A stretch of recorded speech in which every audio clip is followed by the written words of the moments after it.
तत्त्वं जिज्ञासमानानां हेतुभिः सर्वतोमुखैः तत्त्वमेको महायोगी हरिः नारायणः स्मृतः तस्मै रामानुजार्याय नमः परमयोगिने यः श्रुति स्मृति सूत्राणाम् अन्तर्ज्वरमशीशमत्.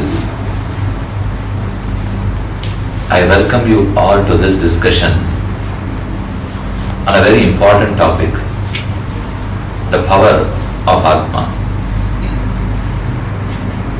When we call the Atma by the very name Jivatma, we first need to understand the etymological meaning of that word and then try to explain upon the aspects of Jivatma. If you go to the root, which in Sanskrit is known as dhatu, for any shabda, apnoti iti atma. He is known as Atma as he is the one who reaches. Apnoti, one who reaches, is known as Atma. Atma reaches where? Reaches whom? And what are the methods or ways, means available to reach somewhere? So all these questions would arise. We are here to discuss about this topic today. And it is nothing about something that is outside us. It is something about inside us. It is not even about something that's inside us, but it is about what we are and whom we are. So there is nothing inside my Atma, or I cannot even term as my Atma, as I am Atma. When I am Atma, I can't term something as my Atma. I myself is a Jivatma. Once we call this Atma, Apnoti iti Atma, let us first try to understand who this Jivatma is, and then dwell for more with the power of Jivatma. When I say the power of Jivatma, it is boundless, it's limitless. You can achieve whatever you want to. You can be whatever you want to be. Whatever endeavor you venture upon, that succeeds. You can create this world. You can destroy this world. You can take as many number of forms as you want. You can wander wherever you want. Anything and everything is possible. That's the real power of this Atma. But unfortunately, we are not able to achieve all this today. There is a common saying, although it is not a spiritual saying, it's common that man proposes, God disposes. But there is nothing that the man can propose and God does dispose. The reason being, man is very much a part and parcel of God. Although he is different entity, totally this Atma is a different entity from Paramatma, but still he is a part and parcel of Paramatma. Before I deal with Atma and Paramatma, let us first understand what a real entity is. In this earth, in this universe, there are three tattvas. You would have named tattva, tattva, tattva jnana. Tattva in Tamil means unmai porul. In English it means reality. So there are three realities in this universe. One is Achit Tattva, second is Chit Tattva, third is Ishvara Tattva. So these three are the basic, fundamental realities in this universe. How are they classified? Why are there three categories? Achit Tattva is the non-sentient object. Chit Tattva is the sentient Atma. Ishvara Tattva is the one who controls the other two. Achit and Chit, they get controlled by Paramatma, who is in other words known as Ishvara Tattva. So these three are the fundamental realities. I'll tell you where it is mentioned in the Shastra. Vedanta Vakya, the Upanishads, they are the primary and in fact the last source of knowledge, if we have to realize about Jivatma, they say, Bhokta, Bhogyam, Preritarancha, Matva. Now please note these three words. Bhokta, Bhogyam, Prerita. Bhokta, the one who enjoys. Bhogyam, the object of enjoyment. Prerita, one who guides, one who instructs that let this enjoyer enjoy this object of pleasure on this day, on this specified time and in this manner. So there is something which needs to be enjoyed, for example this fruit, and there must be an enjoyer, for example me or you or the child. But it is just not enough that these two entities exist. Even now, if the child wants to have this fruit, it cannot. The child's parents are going to tell the child, you will have to wait till the end of this lecture to have that fruit. So the child is there, you find the fruit too, but the fruit cannot be enjoyed by the child as and when he wants. So there is a third entity which drives that. A third entity which decides, let this object of pleasure be enjoyed by this person at a nominated time, at a nominated place, and in the manner which he wants to. Because he may want an apple, but finally, as a prasada, he would be given a banana. He may not want it to be, but still he gets only that. If the child again asks, I wanted to have an apple, why don't you give me? The parents would tell the child, this is Bhagavat Prasadam, don't refuse. Accept whatever you wanted to. Whatever you get, you can't wait for an option to get whatever you wanted to. So these are certain things that gets decided by the third entity. So necessarily there are three entities. Achit Tattva, which are the objects of pleasure. Chit Tattva, the one who enjoys. And Ishvara Tattva, the controller, the one who directs that a Jivatma can enjoy an object of pleasure. Let us differentiate between the three. All these objects of pleasures, which I call them as Achit Tattva, they are known as Achit because they are devoid of Chaitanya. Chaitanya is nothing but Jnana. Knowledge is Chaitanya. A Tattva, which is Achit, will have no knowledge. So we term it as insentient or non-sentient. All the Achit Tattvams, they don't have any knowledge, they don't recognize, they don't think, they don't have the power to think. These are all termed as Achit Tattvam. In other words, you may call them as Jada. Jada Purulnu Shulu. These are all Jada Tattvas which don't recognize. A banana will not know that I am a banana. An apple will not realize that I am an apple. Whereas the Chit Tattva Jivatma, he realizes, he is self-illuminating. He tells himself that I am Atma, I am Atma. Whenever I talk to you, I mention I do, I talk, I listen, I go. But these words are not applicable to this banana or a fruit. They are not applicable to this camera. This camera cannot ever think that I am recording this speech. It cannot. But it does the job of recording. Although this camera records, it can never think that I am recording. But as a human being, as a Jivatma, when I talk, I think that I am talking. When I listen, I think that I am listening. So this Jivatma, which in other words known as Chit Tattva, is full of knowledge. Knowledge is Chaitanya, as I already told you. So that which has Chaitanya is Chit, which is devoid of Chaitanya is Achit. So Achit Tattva and Chit Tattva, both these are controlled by Ishvara Tattva. Ishvara, the word is very important. Ish stands for Niyamana Samarthya. Varach is a pratyaya in Sanskrit which says naturally. Niyamana Samarthya, naturally. That is the power to control, not bestowed through anybody else, but naturally with Ishvara. Bhagavan, Paramatma is an Ishvara because he has not been blessed with the power of control by someone else. We have so much power in us, but at the end of the session we will realize that This power is naturally not for us.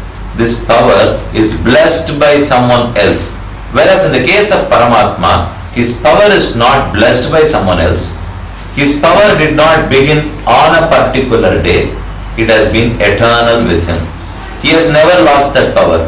He never regained that power. He had that power. He has that power. He will have that power. So the difference between Atma and Paramatma is both are sentient. Please note the commonality between both are one, they are sentient together. Achit Tattva is non-sentient, whereas Atma and Ishvara are both having Chaitanya, both have knowledge, both are Chit. But the difference is Jivatma is the one who receives knowledge, who is blessed by Paramatma.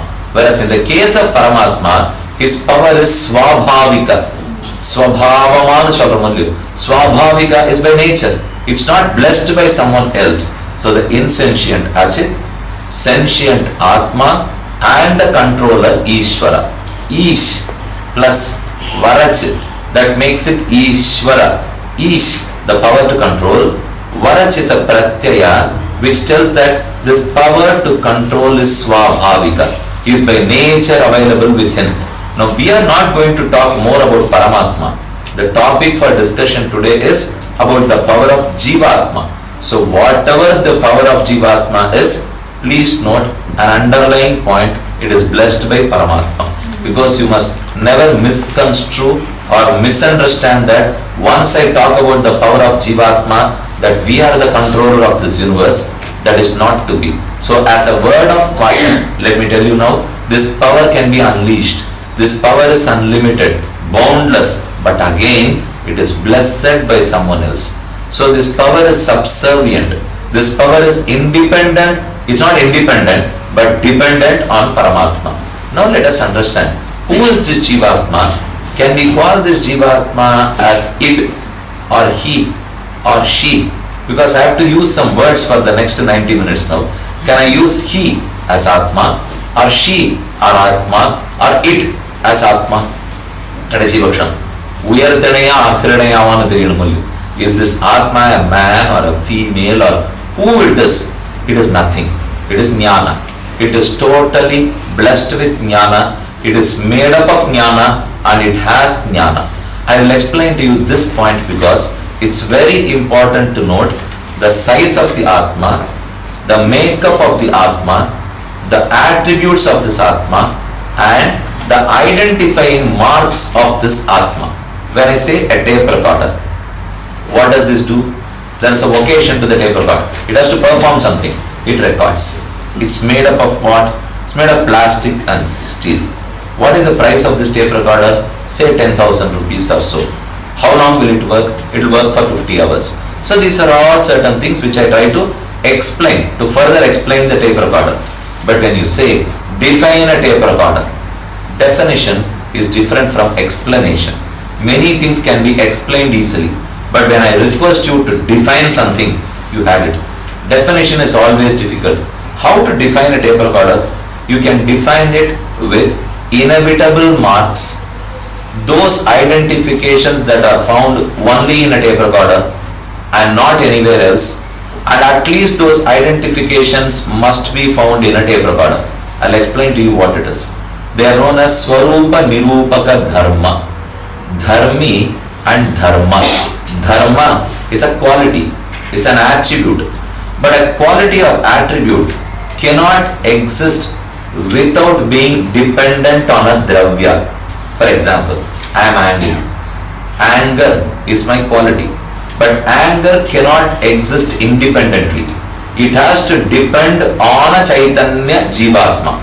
Unless it has a Jivatma to dwell, unless it finds a Jivatma to exist, to reside, it cannot exist independently. So any quality must exist, is always dependent on a Jivatma. Similarly, all those qualities, all those attributes have to identify that object. My son, he was only 2 years old. I was teaching him. There was a dog that was running outside my house. My son asked me, what is that? In 4 legs it's running. I told him it's a dog. He wanted to know, how do I identify a dog? I made a statement to him, it will have 4 legs. That's what I told him. Yes, he accepted. He didn't know more than that. He accepted. Next day morning, there was a horse running in front of my house. He called me, oh father, here is a dog running. I didn't understand. I was shocked. There was a horse, whereas my son told me it's a dog. I asked him, you gave me an identification mark, 4 legs. I find 4 legs. So this is also a dog? I didn't accept it. No, I think I made a mistake. It will bark. It will have 4 legs. And it will bark. Horse will not bark. It will neigh. But I made a mistake when I gave him the mark. Linga. The word linga in Sanskrit stands for identification mark. Adayalam Tamil solrom. So to identify something, you have marks. That is known as linga. Now what are the linga of an Atma? There are some basic rules when you define certain things. These lingams, that these identifying marks, must necessarily be found in the object which I am trying to identify. Secondly, must not be found anywhere else other than the object which I am trying to identify. I had the same problem now. I gave 4-legged dog. I gave the identification mark as 4 legs. Unfortunately, that quality was there in another object too. So I failed in identifying it rightly. Whenever I give an identification, it must at least be in the object which I am trying to identify. Assuming I told there are 2 legs to a dog, then the identification is non-existent even in the object which I am trying to identify. So the identification must be very much there in the object which I am trying to identify, and it must not exist in any other object. There are 2 doshams to this. If I commit a mistake that this dog I told has 2 legs, whereas it is not, it is known as avyapti. The mark is not even existent in this object. Avyapti. There is another dosha, ativyapti. The mark which I told is found in another object too. So that's ativyapti. So without the blemish of avyapti, without the blemish of ativyapti, we need to identify an Atman now. How do we do that? We can try. What is the, however we talk in our daily language, let's try to understand how an Atma gets defined. I say, I am tall, I am short, I am fair, I am dark. So can I now say that Atma is short, Atma is dark, Atma is fair, Atma is tall? I cannot. The meaning, the reason being, first let us identify whether this Atma and body are one and the same or different. I mentioned I am Krishna. I prostrate before somebody. I immediately recite the mantra, the Abhivadaya mantra. Abhivadaye, Angirasa, Bharaspatya, Triyarishaya, Bharadwaja, Travaranvita, Bharadwaja, Uttara, Apastamba Sutra, Hajishaka, Krishna Sharma. I am Krishna. I shake hands with someone. I am Krishna. Glad to meet you. Unfortunately, I am not Krishna. If you call someone here, he has a name, he has a name, he has a name. If I call him with his name, he must say, I am not the name which you called. I am someone different. But when this starts, the whole world will become chaotic. Because if I call someone, he will come close to me. I call Varadaraja Swami, please come. Varadarajan comes close to me. He wanted me to tell him something because I have called for him. I said, I never called you. He asked me, why you called me now Varadaraja? Are you Varadaraja? Is your body known as Varadaraja or your Atman known as Varadaraja? When I called you, only an Atman can recognize. Body cannot recognize my call. If body can recognize, even if when the person is dead, the body has to recognize, which never happens. Only when he is alive, he recognizes my call and turns back. When he is not alive, I call him with the same name Varadaraja. He never recognizes. So this body is not the one that recognizes. It is something else that recognizes my call. Let's find out who it is. As of now, let us agree, at least agree that something else than the body recognizes. The body does not. I make a statement. So when I called him, he came close to me. I told him, you recognize, which is the Atman, not the body. Yes, I recognize. I am Krishna. But there is one more string attached to this. Even when the Atma recognizes, he can't come close to me. What came close to me? Not the Atma, the body. But who recognized the call? Atma, not the body. There is a total mismatch here. The body cannot recognize my call, but the Atma cannot journey close to me. Atma cannot travel from one place to another without a body. You know the size of an Atma? It is so atomic. The Upanishad says that Valagra Shatabhagasya Shatadha Kalpitasya cha Bhagasya Jivaha Vijñeyaha. Valagra Shatabhagasya. Take one grain of paddy. The tip of the paddy, how big it can be? Take the tip of that one grain and break that tip. Severe, dissect that tip into 100 parts. Remove one part of it. Again dissect that tip into one more 100 parts. Atma would be smaller than 1/100th of the second dissection. The Shastra said that Valagra Shatabhagasya Shatadha Kalpitasya cha Bhagasya Jivaha Vijñeyaha. So he is so minuscule, he is so atomic in his size. Where such a small particle exists, it cannot travel on its own without a vehicle. The Atma can recognize, but the Atma cannot travel. If the Atma has to travel towards a destination, necessarily it needs a body.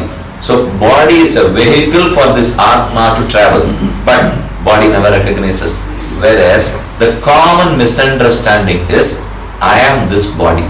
We need to first dispel that doubt. Lokacharya in one of his grantham says, he quotes a verse from the Upanishads. Deha, Indriya, Mana, Prana, Dihi. These are 5 aspects now. We are going to discuss about them. Is Atma Deha? No. Is Atma Prana? No. Is Atma the Indriya? No. Is Atma the Manas? No. Is Atma the knowledge? No. We need to first differentiate Atma from all these 5. So the common misunderstanding is, I think that these 5 is Atma. It is not so. Atma is me and I am not this body. I am not my sensual organs. I am not my Pancha Prana. I am not my mind. I am not my knowledge. I am different from all these 5 and much higher in my level from all these 5. Because all the 5 which I mentioned now, surprisingly, including Jnana, which is knowledge, have no knowledge. These 5 do not possess any knowledge, including your knowledge. Knowledge can be knowledge by itself, but it does not has any knowledge. Atma has knowledge, but will knowledge have knowledge? It will not have, because again, you know why? There is an anomaly here. Knowledge as such is an attribute. It's a quality. A quality needs an Atma to exist. Knowledge by itself is not Atma. It's a quality. A quality cannot dwell on a quality.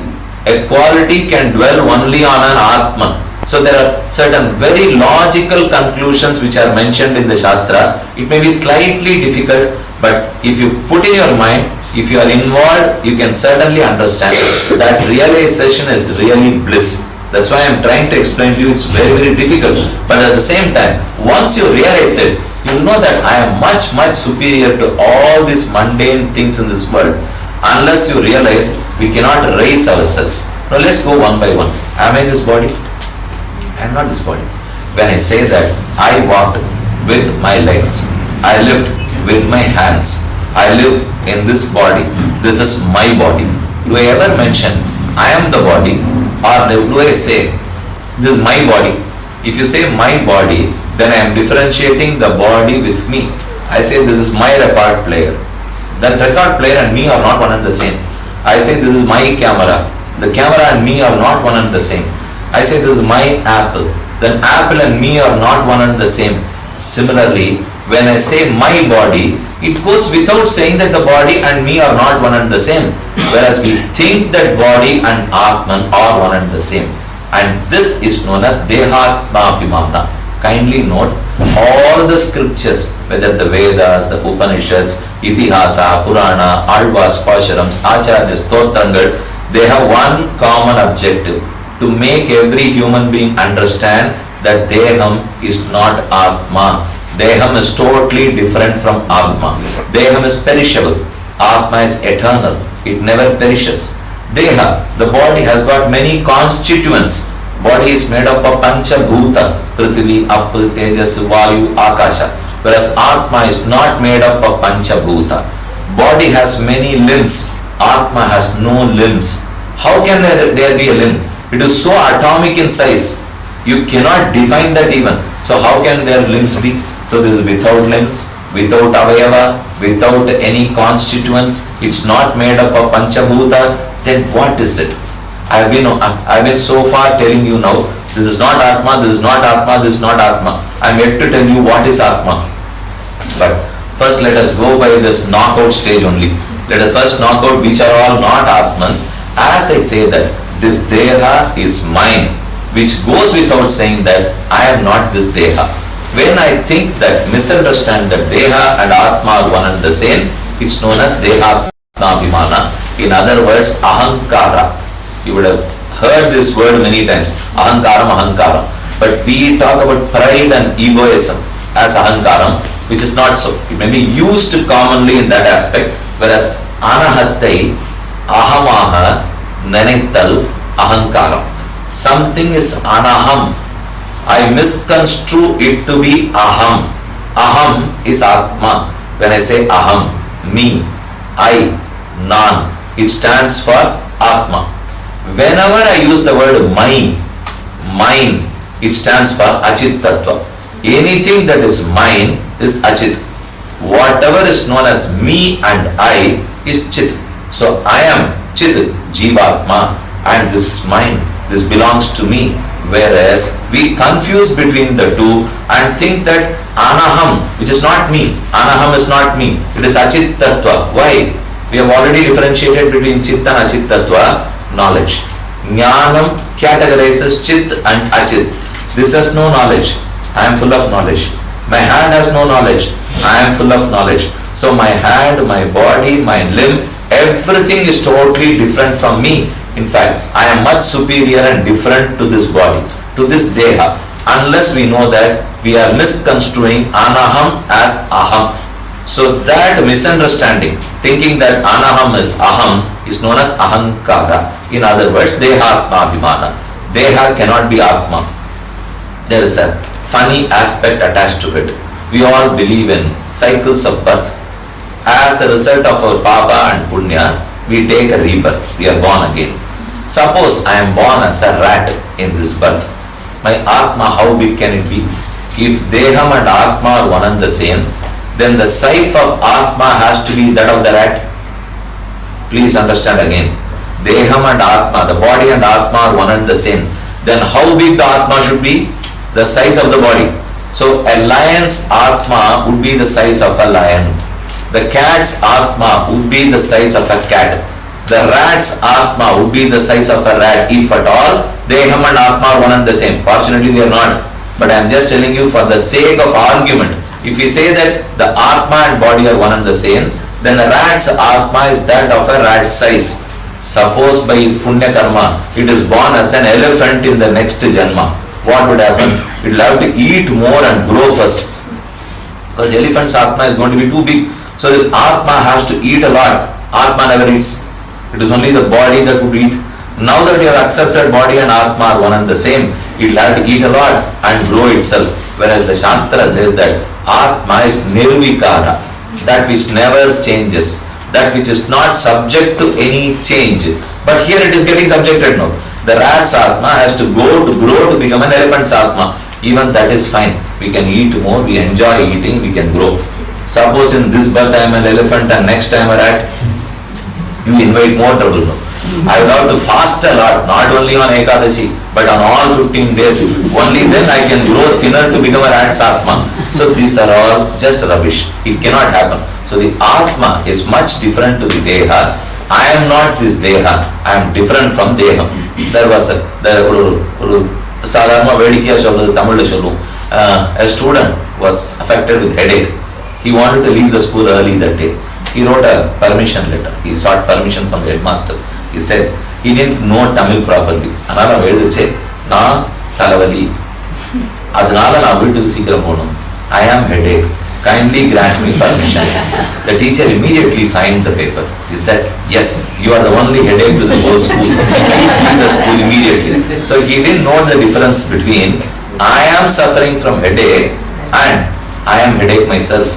Yes, we are all suffering from the same problem now. This joke is not only for that student, ignorant student. It is true with all of us. If I say that I am head, then I am no better than that student who wrote that I am headache. If I am the head is affected with pain, so I have to be headache.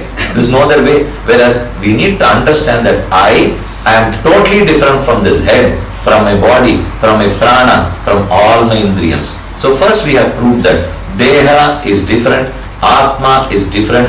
Both are two real entities. Both are true. I am not telling this body is something that is false. The body is also true, the Atma is also true, but there are different entities, not the same.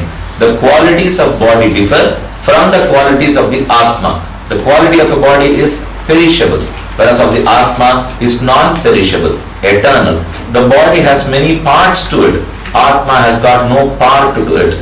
The body is made up of Pancha Bhuta. Atma is a product of what? Is it made up of silver? Is it made up of gold? It's made totally of knowledge. Chaitanya. Chaitanya is knowledge, jnana. So this Atma, can we term it now as Jnanamaya? Maya is again a pratyaya. In Sanskrit, these pratyayams play a very, very vital role. They only define the character of that word. Jnanamaya, Anandamaya, Vijnanamaya, Mayat, Prachuryarthe Mayat. It is defined as Mayat Pratyayam goes to say that this Atma is full of knowledge. When I say full of, it's called as Prachuryam. Prachuryam is, it's so full of knowledge. I say Prakasha Prachuraha Savita. Savita Ravi, Surya is full of rays, is brilliant, and is full of brilliance. What is he made of? Almost brilliance, because you don't find any darkness close to the sun. So this Atma is Jnanamaya, that is full of Jnana. So body is made up of Panchabhuta, Atma is made up of Jnana by itself. Jnanamaya Atma. But beware, we have only proved that Atma is different from this body, because I cannot grow or I cannot become thinner.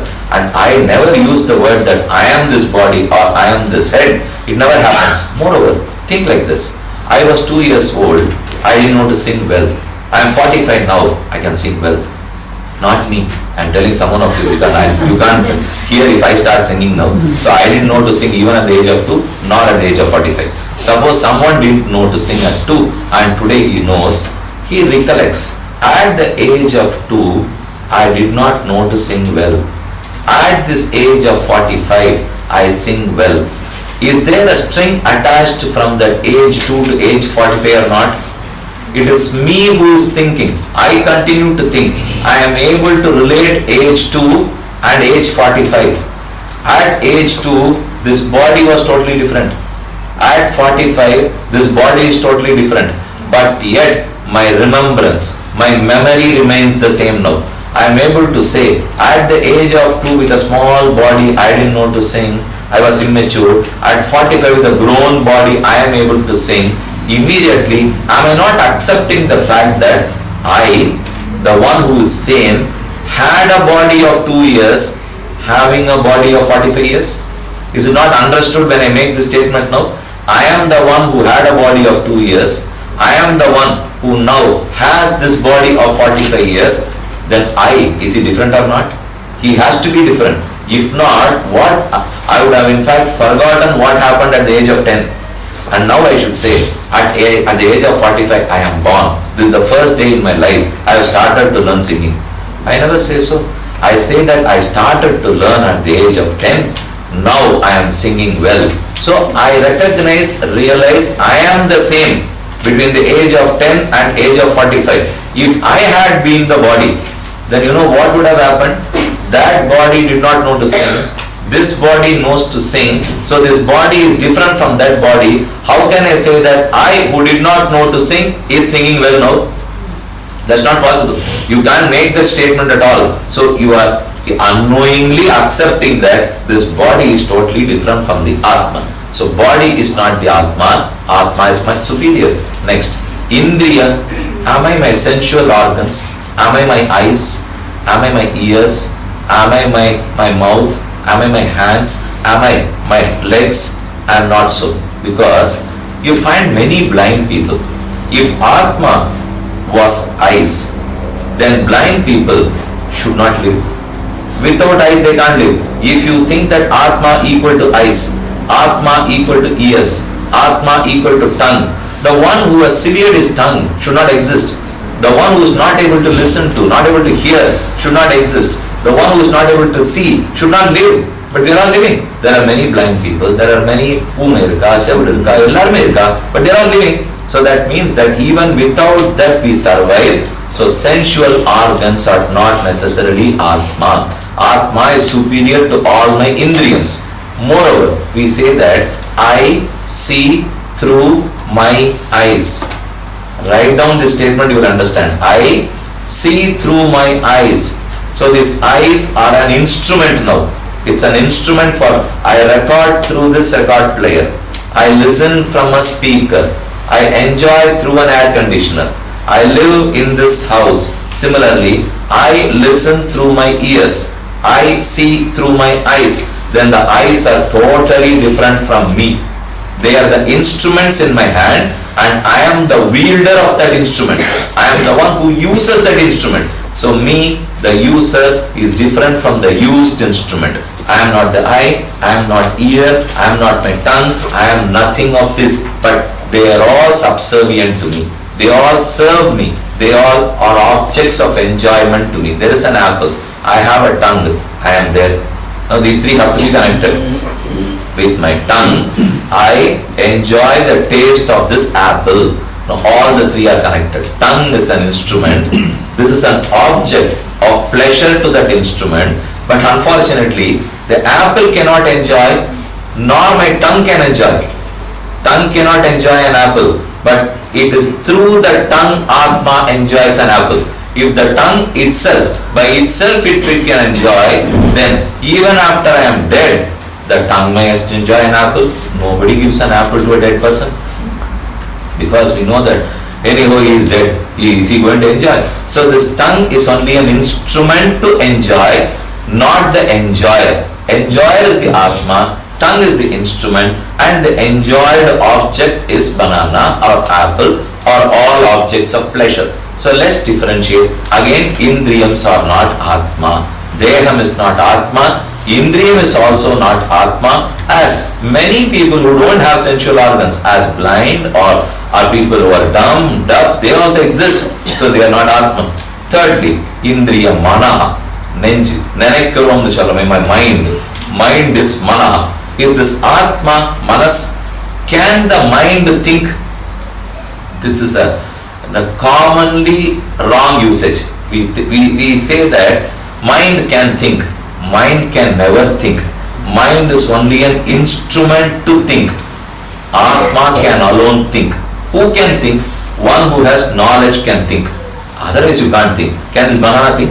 It cannot. But I can think. I can think, not my manas. But to think I need an instrument, and that is manas. We have totally 11 instruments blessed by Bhagavan. One is an instrument to see, eye. Instrument to listen, ears. Instrument to taste, tongue. Instrument to smell, nose. Instrument to touch, my touch feeling, skin. Instrument to lift something, hand. Instrument to walk, legs. Instrument for your natural call, mala, jala, vayu, upasthangal. So there are totally 10. Similarly, to think, the instrument blessed is manas. Manas is mind. Intellect is totally different. Intellect is buddhi. Don't confuse between the two. Buddhi is intellect. Mind is manas. Manas is an instrument blessed to us by the Lord for me to think. So any thinking is done through this manas. Am I manas? Am I manas? I am not, because again the statement made is with my mind. Through my mind I think. If I am mind, then through what will I think? The karta and karanam are confused here. I'll explain to you. Karta is the doer. Karanam is the instrument through which he does. I hold a sword. I have a knife. It's a karanam. With a knife, I cut this apple. I am the karta. So I cut, I am the karta. Knife is an instrument. This is cut. The karma is cutting. The job that is done is cutting. The one who cuts is the karta, and the instrument used to cut is the knife. Similarly, I think through my mind. If I am equal to mind, then I will think through what? I will lose the instrument now. I become knife. If I say that I am knife, then I cannot cut with a knife. Then I should say I cut. I can't say I cut using a knife. Then I should say that I am cutting and I am knife. Unfortunately, the knife can never think that I am cutting. Has it ever done? Only the Atma can say that I cut, but in fact he cannot cut. Without a knife, the Atma cannot cut. Similarly, without this Atma, knife can never think that it is cutting. So this is the nexus, the close relationship which this Atma has with every Achit Tattva. So we are totally different from even our Manas. Manas is an instrument blessed to this Atma, not Atma itself.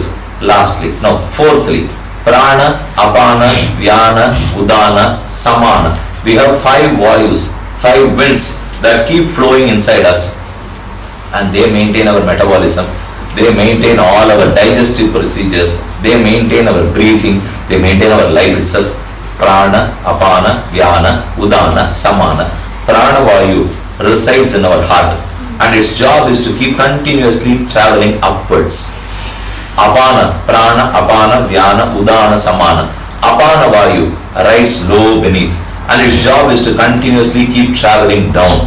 Whenever we call about pranayama, it is stopping, obstructing the gati of pranavayu and apanavayu, bringing them to a discipline, bringing them to a control. We call three aspects of pranayama, that is puraka, rechaka and kumbhaka. When we inhale, the lot of air gushes inside. We will have to hold our breath for some time. Then we exhale, lot of air gushes out of our system. When we inhale, when we hold back, when we exhale, these 3 must be in equal intervals. As many minutes as you inhale, you must hold as many minutes. As much time as you hold back, you must exhale as much time. We normally do it wrongly. What we do is, we inhale for long, are not able to hold that much, or even if you hold that much, we exhale immediately, which is wrong. All the 3 must be equal in a particular type of pranayama. There are many types of pranayamas. One particular type says that you inhale, you hold back, you exhale. Puraka is inhaling, Kumbhaka is holding back, and Rechaka is exhaling. If you do this exercise properly, pranayama will really make you more efficient. Nidanamatla, we can be much better.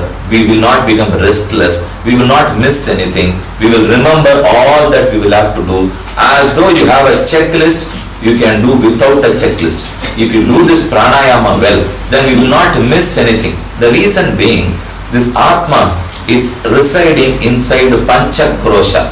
Just think about a 5-petaled lotus. Take a lotus. It has got 5 rows of petals. The outermost ring, inner, and these 5 are known as Annamaya, Pranamaya, Manomaya, Vijnanamaya, Anandamaya Atma me Shuddhyantam, Jyotiraham Viraja Vipapma Bhuyasag Swaha. This is one of the Upanishadic verses. It says that go beyond the outermost circle, go beyond the next, go beyond the next, go beyond the next, go beyond the next. Finally you will find the last, Atman. And you have to cross through Annamaya, Pranamaya, Manomaya, Vijnanamaya, Anandamaya. These 5 are the 5 rungs in the ladder of eternal bliss. The first rung is Annamaya, which we all know, without which we can't live. And this is what the only rung which we know of. Let's not go to the next rung itself. So the outermost circle is Annamaya, but without that nothing will happen. If you don't eat, you have to first live to perform pranayama. For that at least you have to eat. Annamaya. Annamaya, Pranamaya. Next is Prana, Apana, Vyana, Udana. Unfortunately, we don't go beyond Annamaya because our consumption, is not right enough to lead us to the next pranamaya. That's why we practice pranayama. We eat a lot, but they have to be divided properly, and the right energy should go to every limb. The same energy is not required by eyes and ears. The energy required by eyes, it's totally different from the energy required by your ears, because they don't do the same job. Eyes do a different job, ears do a different job. So this energy has to reach the right vent. It should reach the right channel. Unless that happens, I cannot cross this last ring. Only if this is done well, then I go to the next ring. The usefulness of pranayama is your anna gets well distributed and well used. In olden days, all the Siddha Purushas, the yogis, they ate very little, but yet they were so efficient. They had a lot of power in them. How is that possible? I eat a lot, but why is that I have no power?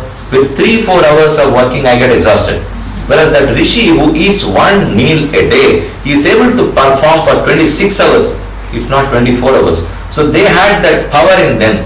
Why is that we don't have? Because our anna does not get well distributed in our system. If that happens, you need very less calories only.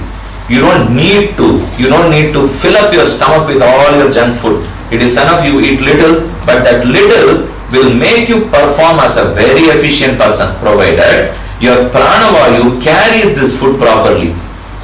That does not happen now. That is why we practice pranayama. If pranayama can be practiced by both ladies and men, there is no restriction that men can alone, but there is one restriction. The pranayama which a Strihad can do is without the mantra. There is no need for a mantra. It's known as avaidika pranayama. There are two categories of pranayama, Vaidika pranayama and Avaidika pranayama. Some can do Vaidika pranayama, all can do Avaidika pranayama, but Vaidika pranayama has got something to do with religion and spirituality, whereas Avaidika pranayama is good enough. That will maintain our system properly, and once this energy from anna is well distributed, then we can think about prana. Yes, we are hale and healthy now. Our arogyam is good, our health is good. Unless the health is good, where is the question of logical great thinking? That is the third ranga.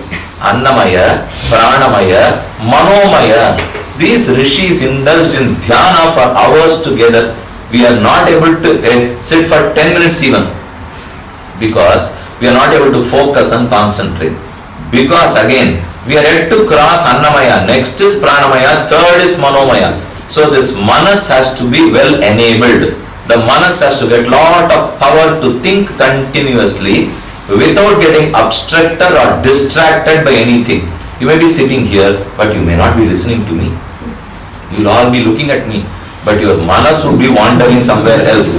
Is it time? When is he going to complete? It is only 48 minutes now. When will we complete? But you are not able to put your manas here, because I am in a lower run. I am yet to complete my pranamaya. I am yet to complete my annamaya. If I have not yet, then I will only be thinking, when will this be over? Will they distribute prasadam? That is annamaya. So, but even without anna, if you are well distributed and your pranavayu is also well utilized, if your pranavayu is judiciously used, then your health will be great. Let me tell you that we all breathe for 16 times a minute, but we must reduce it to 12 times a minute. If you do that, Ramba Nidanaman Alnartham, and you will see him, he never becomes restless. He is right in whatever he does. He is able to control himself. He never frowns on anybody. There is no grudging. He never complains, because the whole system is in its place. The system is not agitated.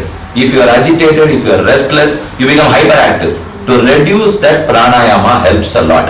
So this power of Atma can be realized well, provided you perform pranayama rightly. Annamaya, Pranamaya, third rung is Manomaya, the thinking process, logical thinking, right thinking, high level of thinking, high plane of thinking, not think about anything mean or low, think something that is great. Yes, people, the President of India told that dream well, dream big.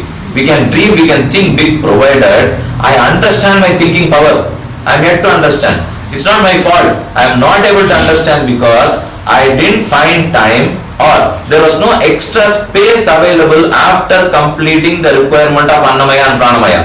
Unless I have completed those two, how will I raise myself to Manomaya? So the way is, the third rung is Manomaya. We have to think well, and this thinking power is what differentiates Atma from many other beings. From a lion or from a horse or from a banana, whatever it is. Human beings are differentiated by their thinking power, the power of thinking. Let it be positive thinking or negative thinking. At least we think. So to think that, we need to cross the third hurdle, Manomaya. Then comes Vijnanamaya. Vijnanam is Jnana. Jnanam is just not about this tape recorder Jnanam or this camera Jnanam. That you may have. But Jnanam is about Brahma Jnanam and Atma Jnanam. Vidyanyaha Shilpa Naipunam. Parashara and Vishnu Purana says that all other education, all other walks of education is a waste. The only education that raises you above all, that makes you cut across barrier, is Brahma Jnana. So we must know about Brahma, about Atma, about oneself. This is Vijnanamaya. The one who has real knowledge is always happy. The last one is Anandamaya. Anandam is not just happiness alone, it is satisfaction. Because Anandam, if you define it as happiness or pleasure, it may be short, it may be very temporary. Pleasure is totally different from satisfaction. If you talk in accounting terms, we first talk about profit of a company. That will not last long. We talk about shareholders' wealth. That is a much better term. Profit is a shorter term. You may have, you may not have. A company that has been installed now, which has started running, may not make profit for 10 years. But the share value can keep rising. I am not talking about the share value that happened in the past 3 weeks or in 3 years and which fell even. I am talking about the real share value. It can go up because that is the shareholders' wealth. So if you differentiate between profit and shareholders' wealth, that means you have understood the difference between pleasure and satisfaction. This is total bliss, and satisfaction is Anandamaya.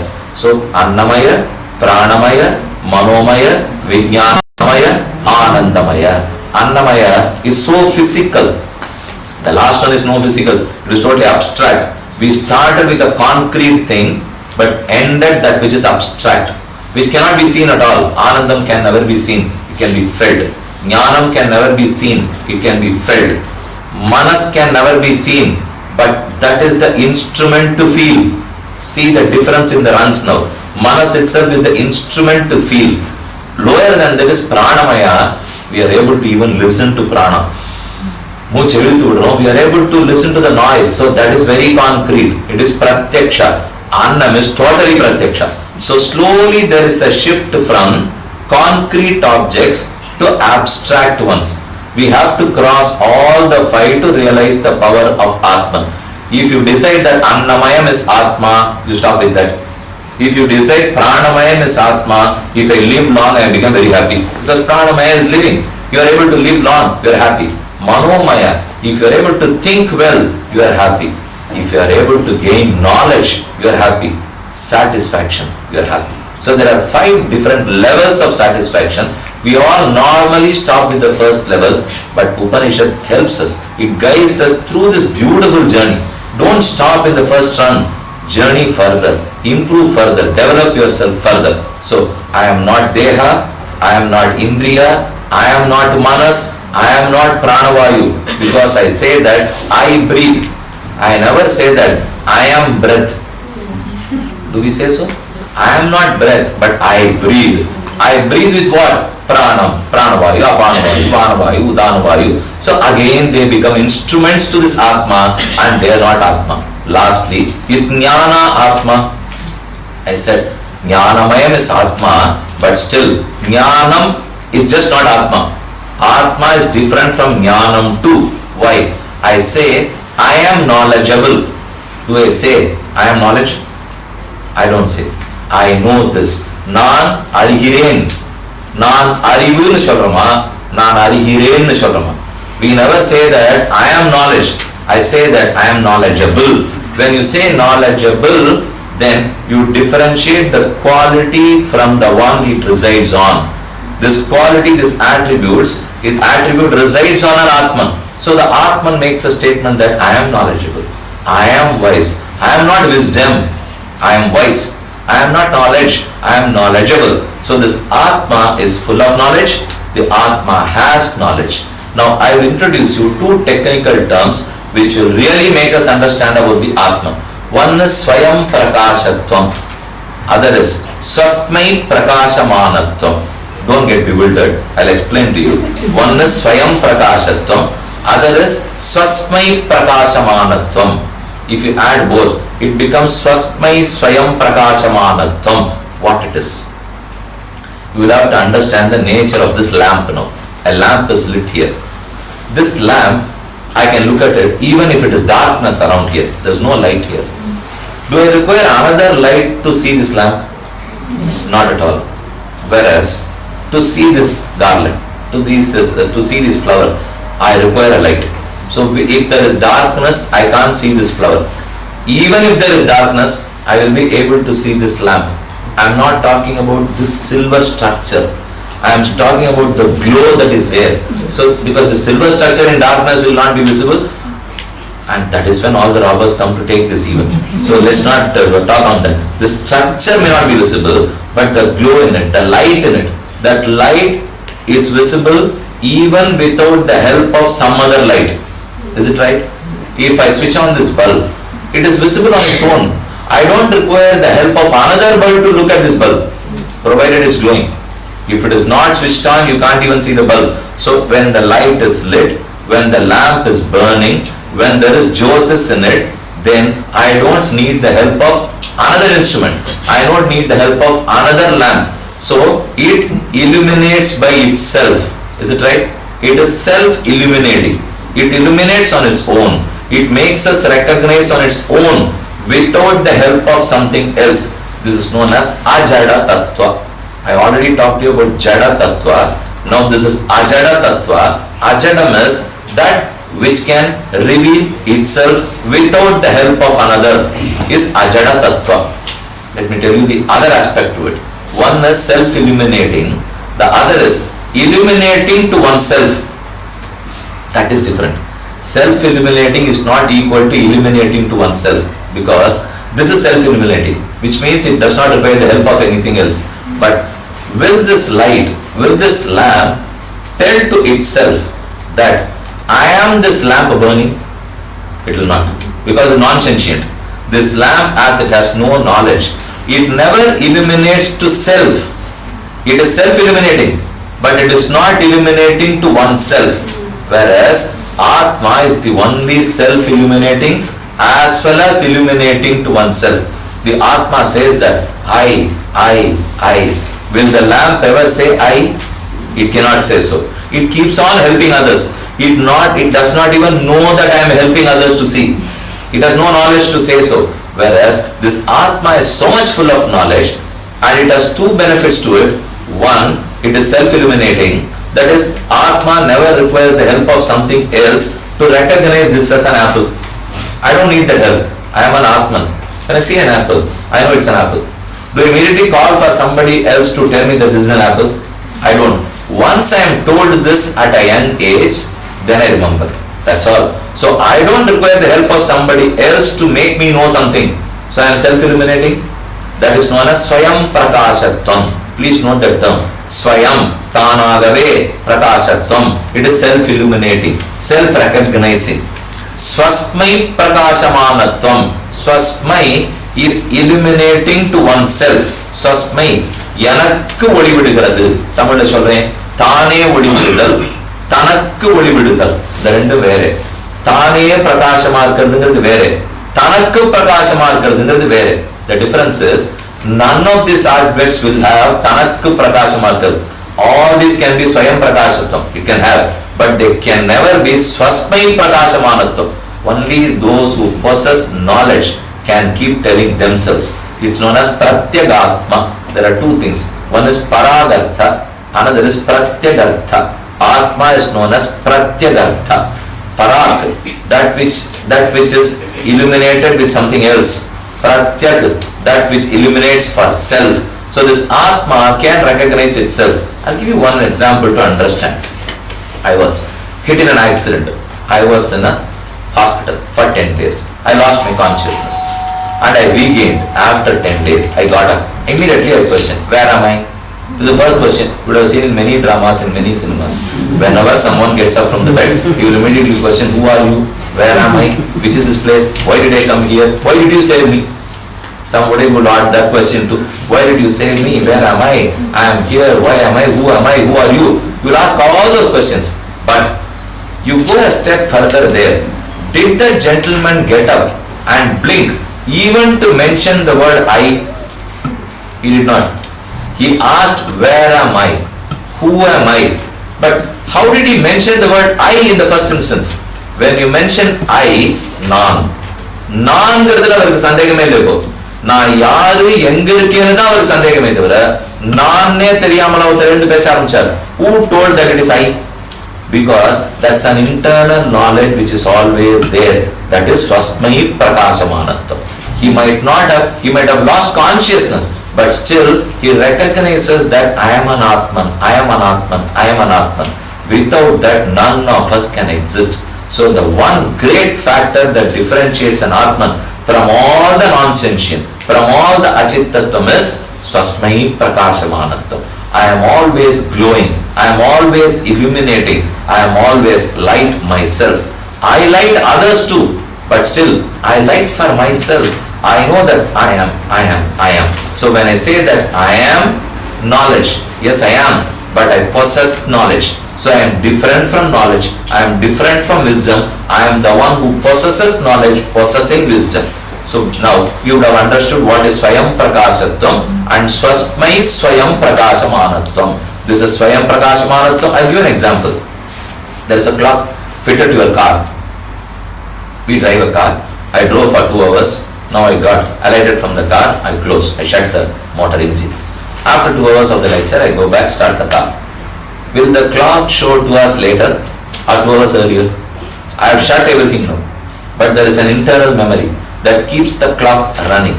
Similarly, even though you fell unconscious, you were sleeping, you were hurt, you were not in your senses at all for 1 or 2 months, but still the internal clock keeps on running. That internal clock will tell Swasmai Prakasamanatvam. I am this Atma, I am this Atma. So when you know that I am Atma, whenever you mention I, it stands for Atma. Whenever you say my, everything else is Achittatva. So lastly, we have differentiated Atma from Deha, Indriya, Manas, Prana and Jnana even. Jnana is just not Atma. I possess knowledge. I don't say that நான் அறிவு. நான் அறிகிறேன். நேற்று நான் அறியவில்லை. இன்று நான் அறிகிறேன். Yesterday I didn't realize this. Today I realize this. If, now you take this logical statement. The statement is, yesterday I did not realize this. Today I realize this. Yesterday I did not have knowledge. Today I have knowledge. In which case, if knowledge is equal to Atma, can I say that yesterday I did not exist, today I exist? I can't make the statement. So that goes without saying that knowledge is different from Atma. இல்லைன்னா நான் நேற்றுக்கு இது தெரியாது நீங்க தெரிஞ்சதுன்னா நேற்றுக்கு உயிரே இல்லைன்னு அர்த்தம். நான் அறிவே ஆத்மான்னு ஒத்துட்டோம்னா அப்ப நேற்றுக்கு அறிவு இல்லைன்னு என்ன அர்த்தம்? ஆத்மாவே இல்லைன்னு அர்த்தம். Which is not so. எனக்கு அறிவில்லை. I didn't have knowledge. I did not realize this. So this Atma is different from knowledge even. Now who is this Atma? We have differentiated him from everything else. But who is he? He is Jnanamaya, Anandamaya, Nitya, Anuswarupa, Bhagavat Cheshabhuta, Bhagavat Paratantra, Niravayavaya, Nirvikara, Atma. So there are many things which you need to know now. We only talked about a small minuscule Atma, but the power of it to define and explain, it takes pages and pages. There are many Upanishads which talk only about this Atman. Alvar in many Pashrams has talked about this Atman because the power is so unlimited. Now let's define. Atma is Nitya. The power of Atma is ever existing, eternal. It can never be killed, never be born. It never dies, it is never born. But we say, Nan irandhen, Nan pirandhen. I am born. You will find in many places. Born, died, appeared, disappeared. You find dates there. What does it mean? It does not mean that this Atma appeared or disappeared. The Atma is never born or never dead. When the Atma chooses a body to live in for this birth, it is known as Jananam. When this Atma renounces this body, abandon this body for a better body in the next birth, it means Maranam. So Jananam and Maranam are not per se for the Atman. Jananam and Maranam are the union with a body and the separation from a body. That is known as Janana Marana. Atma is never dead. Atma is never born. I'll tell you an example. I go to sleep the last night. Today I get up. I didn't know whatever happened. I say, Aham, Sukham, Aswap, Sam. I slept so well. I had a sound sleep. I don't know why people mention this. I had a sound sleep. You can say, I had a very glowing sleep. I had a very nice sleep. Why Shabda, Sparisha, Rupa, Rasa, Gandha, there are 5. Somehow we only use this sound sleep. Whether they snore or not, I don't know. If not, why should we use this sound sleep? So I had a sound sleep. I was questioned, you had such a nice sleep. How did you know that the sleep was nice or not? I was sleeping. Then how can you term whether the sleep was nice or not? If I was in my senses, then I can make a statement that my sleep was good. I was sleeping. I didn't even know whether the bomb was blasted by the side of me. I was sleeping. It was a sound sleep. But still I make a statement, I slept well. I had a nice sleep. I had a peaceful sleep because I was awake even when I was sleeping.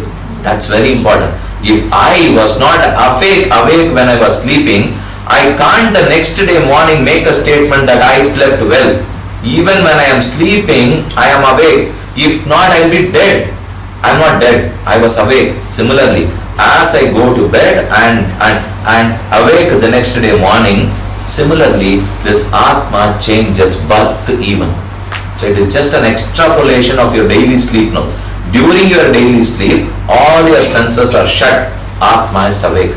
Similarly, the whole body is abandoned by this Atma and takes another birth. Krishna, in fact, is quite surprised.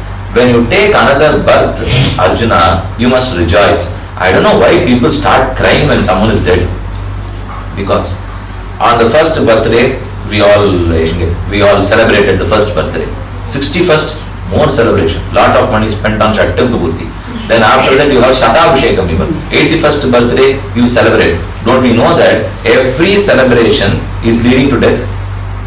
Every year passes by, then we are closer to death. We all know. Then that means that fortunately this person is closer to death than me and joy. Maybe that's why we all celebrate the birthdays. Because this person will not exist anymore. He is closer to death now. Is it that? We don't think in those terms, but still, once it is age 1 or 2 or 60 or 80, similarly, as you rejoice, as you celebrate, similarly when someone dies, oh Arjuna, you must celebrate. You know why? He then abandons an old piece of shirt or old piece of cloth and takes a new piece. Deepavali varudhu, pudu shirt vaangidu pona over aluvuma. Deepavali vandu pudu shirt potuntare appadinu yaara aladradalla theriyala. Do we cry when we buy something new? We don't. We in fact we feel very happy. Similarly, when this body is abandoned by this Atma and a new, fresh, youthful body is taken by this Atma, you must enjoy. Why do you suffer? Why do you cry? Don't cry at all. Krishna says that Vasamsi jirnani yatha vihaya narani grinhati naroparani. Vasamsi jirnani yatha vihaya. Jirnam, a torn shirt, a torn dhoti, veti. Vasamsi jirnani yatha vihaya. As you just throw out rubbish, you throw all the torn cloths out and buy a fresh silken cloth. You must rejoice. You must be happy. Similarly, this Atma sheds the body which is almost torn. It is not able to walk well. It is not able to see well. It has artificial teeth. It is not able to see well. It has contact lenses or something. Every day you have to go for dialysis. Every day you have to go for something or other. Why all this? A 1-year-old boy has got none of these problems. So this Atma thinks, it thinks sound, let me abandon this body. Enough I have had with this. Let me take a new body. Now this body again till the age of 30 it's happy. Because diseases come only after that. So for 30 years this Atma wants to be happy. It picks up a new body. This is the new shirt. This is Deepavali or Pongal Pandigai. You must rejoice. You must never cry that this Atma has abandoned the body. Arjuna, I don't know. You all celebrate birthdays, you all rejoice, you all eat sweets, but when someone is dead, you start crying.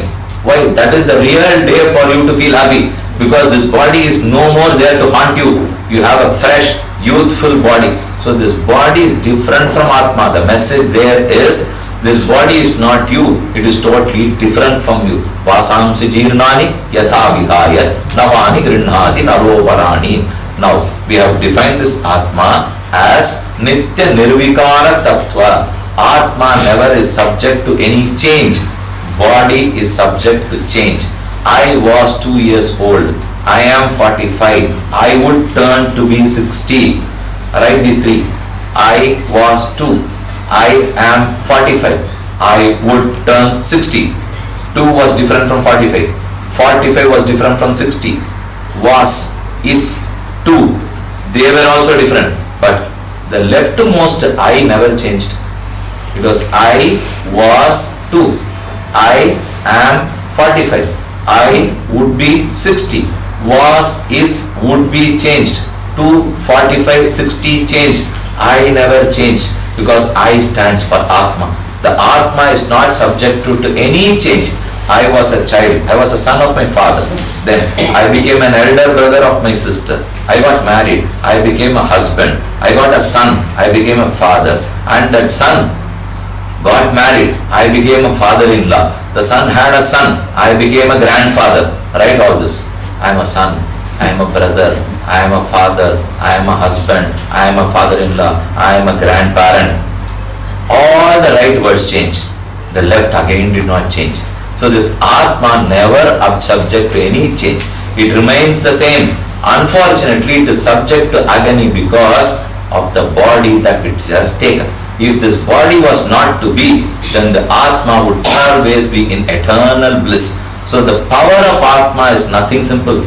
It is so great. The Shastra says that Iman Lokan Kamani Kamarupyanu Sancharan Yetat Samagayan Naste Havu Havu Havu Ahamannam Ahamannam Ahamannam Ahamannadaha Ahamannadaha Ahamannadaha Ahadvishloka Krita Ahadvishloka Krita Ahadvishloka Krita Ahamasmi Prathamajarutasya Purvan Devebhyo Amritasya Nabhai Yoma Dadal Saideva Mavaha. This is a great verse in Taittiriya Upanishad. It says that Aham Annam, Aham Annam, Aham Annam. Here I have my master with me in Nitya Mandala, in Sri Vaikuntha. Now we have thought and discussed so much about this Atma. It is something that is eternal, not subject to any change, atomic in size, which is not made up of any constituents. It's full of jnana, full of ananda. Yes, fine. But whatever we have discussed for 1 hour and 12 minutes is not going to be of any use unless we really put it to practice. Atma is all fine. But if the நேரம் பேசினதுல ஏட்டு சொல்லக்கா எல்லாம் புஸ்தகத்தில் இருக்கு சுவாமி, நான் இல்லையே அப்படி. ஏன்னா நீதான் ஆனந்தம் ஆனந்தம் தான், இது ஒண்ணுக்கான துக்கம் தான் இருக்கு, இருக்கிறதே துக்கம். ஆனா ஆனந்தமயம் ஆனந்தமயம் சொல்லிட்டா we are not able to feel that ஆனந்தமயம். We are not able to feel Atma is ஞானமய. In Om, Pranavam, there are 3 syllables if you dissect Pranavam. A, U, Ma. A plus U is O, plus Ma is Om. A, U, Ma. This syllable Ma stands for Jivatma. A stands for Paramatma. So there is an inseparable relationship between A and Ma, which is Paramatma and Jivatma. That relationship is the absolute servitude. This Atma is a Sheshabhuta. Atma is a servant, he is a belonging, he is a property of Paramatma. The syllable Ma has a root, Dhatu. Mana Jnane, Manu Avabodhane. Please note these two. Mana Jnane. Ma stands for Jnana by itself. Manu Avabodhane. Avabodhana is a root that which is illuminated. Avabodhana, it illuminates. Jnana, it is Jnana by itself and it possesses knowledge. There are 2 aspects to Jivatma. It is Jnanamaya, Jnana by itself. It also has Jnana. Unless you have Jnana, you can't recognize anything. So I have talked about 2 Jnanas now. One is known as Dharmic Jnana Other one is dharma jnana. Dharma bhuta jnana. Dharma jnana is a jnana that's an attribute. Dharmik jnana is that which is the nature of Atma. If you tell me identify Atma, I'll say Jnanamaya. But with that Jnana, Atma is not going to recognize a banana or an apple. With the first Jnana, Dharmik Jnana, Atma will only instruct to itself that I. That's an internal Jnana. That is Dharmik Jnana. I know this fruit. I know this flat. I know this tape recorder. That Jnana is different. That is Dharmik Jnana. That is a quality Jnana, whereas a quality Jnana means the quality that which is dependent on an Atma. It's an attribute to Jivatma. So Atma, two Jnanas. One is Jnana by itself, other is it possesses Jnana. It has Jnana. When this Atma is so full of Jnana, it has to be equal to Paramatma. Yes, the Shastra says that you can take whatever number of forms you want. You can go behind Paramatma. You can create worlds. You can create universe. You can do whatever you want to. Iman, Lokan, Kaman, Ni, Kamaru, Penu Sancharan. Come on, as you wish. Do whatever you want as you wish. You will propose. You will complete. God will not dispose. Shastra says so. Iman, Lokan, Kaman, Ni, Kamaru, Penu Sancharan. How many forms can you take? Sa ekada bhavati, dvidha bhavati, tridha bhavati, saptada bhavati, shatada bhavati, sahasrada bhavati. You can take one form, two forms, three forms, 10 forms, 100, thousands, millions. You can take any number of forms you want. And one example to that is Chandral Pudayam, Irundal Singathanamam, Ninnal Maravadiyam. Adishesha is the right example to that. When Bhagavan wants to recline, he is the soft bed. When he wants to stand, he is the sandals. When he wants to sit, he is the simhasana. When he wants to walk, he is the umbrella. When he wants to wear, he is the royal attire. When whatever he wants to do, Adishesha takes that form to serve Paramatma. So he takes so many forms. Chandral Pudayam, he is the umbrella whenever Bhagavan walks. Irundal Chindathanamam, when Bhagavan is seated, he is the simhasana, he is the chair. Irundal Ninnal Maravadiyam, when Bhagavan stands, he is the divine pair of sandals, Paduka. Chennal Pudayam, Irundal Chindathanamam, Ninnal Maravadiyam, so on and so forth. Nivasa, Shayya, Asana, Paduka, Amshuka, Upadana, Varsha, Atapa Varanadivihi, Sharira Vedahi, Tava Sheshadangataihi, Yathochitam Sheshayiti Rite Janaihi. Yamunacharya Adavandar mentions Adishesha take innumerable forms to serve the Lord. How is he able to? Can I not do it? I can also do it, provided I become a Muktatma. Now you are treading into new subject. We have seen the greatness of this Atma. These Atmans are categorized into three: Baddha Atma, Mukta Atma, Nitya Atma. Baddha Atma, who was still in this samsara. Mukta Atma, the liberated soul. Nitya Atma, the ever liberated soul. Nitya Atma is ever liberated. He never took birth in the samsara. Baddha Atma, the bonded soul, like all of us know, who are still in the samsara. Mukta Atma, he was here like us Sunday. Now he has been released and has reached Paramapadam, reached Vaikuntham. He is a Mukta Jivatma. So Baddha Atma, Mukta Atma, Nitya Atma. Examples for Nitya Atma: Adishesha, Garuda, Vishwaksena are all Nityatma. Muktatma, many, all the Alvas, all the Acharyas, they are all Muktatmas. Baddhatma, many. I don't need to elaborate on that at all. We are all here as Baddhatma. Oh, are we not Muktatmas? If we are Muktatmas, there will be no lecture session here. It will be somewhere there. Since there is a lecture going on here, we are all Baddhatmas. So Baddha Jivatma, Mukta Jivatma, Nitya Jivatma, how do we differentiate? One, the place of living, that has already differentiated. We are in this Leela Bhuti Samsara, they live there, Nitya and Mukta. But there is something else attached to it. If this knowledge, which is the very power of this Jivatma, is unlimited and well blossomed, then he is a Nitya Jivatma. But if it is covered by this body, Papa Punya, Vasana and Samsara, we are all Baddha Jivatmas. This Atma is blessed with great knowledge. There is no doubt in that. We all have equal knowledge. All of us are well knowledgeable. We possess the same amount of knowledge, but unfortunately, but it doesn't look so, because your knowledge is different from mine, my knowledge is different from his. Why is there a differentiation?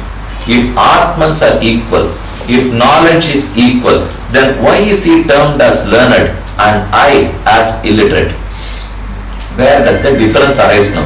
When all the Atma are Jnanamaya, did Bhagavan create a 80% Jnanamaya Atma? This is a 30% Jnanamaya Atma. Atma was never created at all in the first instance. Then how can he create 30% or 80% Atma? All Atmans are equal. Then what differentiates the degree of knowledge? We all differ in the degree of knowledge. They don't differ. Nityatma and Muktatma, they don't differ. Paramatma and Muktatma, they don't differ. Paramatma and Nityatma, they don't differ. Please note this point. The Jnana of Paramatma, Nityatma, Muktatma are all three equal. Don't think that this Muktatma is any day lesser to Paramatma. He is equal in his knowledge to Paramatma. But we are not so. That much we know. Because we don't remember many things. We are ignorant. We forget many things. But even in that, we are differentiated. Your knowledge is different from mine. Even me, for myself, at the age of 10, whenever I memorized something, I remembered even today. Whatever I try to memorize today, I forget tomorrow. Why does this happen? All this has a cause attached to it. Without a cause, there can never be an effect at all. This Atma is full of knowledge, unfortunately, like a diamond that falls in a marshy land and gets covered by dirt and dust, is not able to be brilliant. It loses its luster. It does not lose its luster, but its luster is not evident. We are not able to see the brilliance of the diamond because it is covered in mud and dust. Similarly, this brilliant, ever brilliant Atma is covered by this body and samsara, which is mud and dust, by papam and punyam, which is mud and dust. Unless I clean this, unless I remove this cover, the ever brilliant Atma will not be visible at all. So what is that we try to do? Remove this samsara, dispel all the papam and punyam, renounce this and reach your original state. That is the Mukta Dasha. In Mukti Dasha, in the liberated state, this Paramatma is equal to Jivatma, Jivatma is equal to Paramatma. But yet, the difference would always exist. As I told you, whatever you may be, you may even be a Nityatma, you may be equal in Jnana, but that equality is blessed by Paramatma. Please note that difference. I am again dependent on Paramatma and not independent, whereas in this Baddha Dasha, I am covered with mud. Once you remove the mud, are you to freshly inject brilliance in a diamond? You need not do at all. The diamond is always brilliant. The cover was external. You remove the external cover, the brilliance is automatically visible. Similarly, this Atman is full of knowledge, unfortunately covered by samsara. That is the dirt and dust. You remove it. You need not inject any fresh jnana into this Jivatma. It is ever brilliant and it will become brilliant. So that is Mukti Dasha. From Baddha Dasha, we turn to Mukta Dasha, then the real power of Atma is visible. Today we are not able to see that power. Oh Swami, you have been talking about this Atma, it's so powerful, it has everything, it has got so many bodies, it can create this world, it can destroy this world. I can't do any of those things now. I can do it only when I become a Mukta Atma. So the power of Atman is totally realized. The potential is totally realized only when you reach Mukti. You have another problem in hand now. When I make this statement, then anyhow you are agreeing that we can't realize our power in this material world. Why this lecture again? If it is going to be only in Mukti world, then what do we do here? You can lead a life of a Mukta Atma sitting here. That's very important. All the Alvars and Acharyas, they were role models. They have been an example that you can lead a life of a Nitya Atma even in this Leela Vibhuti, provided you renounce. That's very important. Unless you develop the attribute of Vairagya, of renouncement, the real power of Atma cannot be realized at all. If you have to realize the power of this Atma, it can do anything. It can soothe. It can soothe you. It can cure diseases. You can be existent in any parts of the world you want. You can take any number of forms you want, provided we go by the dictum that we are not this Deham, We are different from Deham. I am eternal, I am Jnanamaya, I am Anandamaya, I am not going to be bogged down by this Deha. I am not going to even think or spend any time in unwanted objects. We quarrel a lot, we gossip a lot, we talk a lot, we do all sorts of these things because only this body is visible to us. Atma is not visible, but Atma can be felt. It cannot be seen, but we can feel the power within us. The more you feel that power, the more you will feel happy. Anukula Jnana is happiness. Anybody, for that matter, even an idiot, Muttal, Paithyam, Yara Vanargatan, our eccentric lunatic, will that gentleman feel that I have to be good to myself or not? Whoever it is, the first thought that would come to him is, I should be good to myself. That Anukula Jnanam is Anandam. So this Atma is ever with Anandam, ever with Anukula Jnanam, but unfortunately it is covered by samsara. You need to distance yourself from samsara. Distance from papam and punyam. Distance from sukham and dukkham. The more you practice it, you will be able to put to use the real power of Atma. How did Ramanuja by a glance was able to cure many? How was he able to drive away Brahma Rakshas just by a glance? Because he has realized that power. It is not that going to Vaikuntha alone will be able to do that. Even here you can do, provided you know that I am covered. Unless I know that I am covered, how will I remove the cover? I will not even try to remove the cover. Alva says that Arivinal Kuraivilla, Ahalnyala Tavarariya, Neriyalla Vadutturetta, Neranyala Turumurti. We are not married. We feel very sorry. I didn't have a son. I felt very sorry. I lost my job. I felt very sorry. I didn't earn a lot. I felt very sorry. I am not knowledgeable. Did I feel sorry?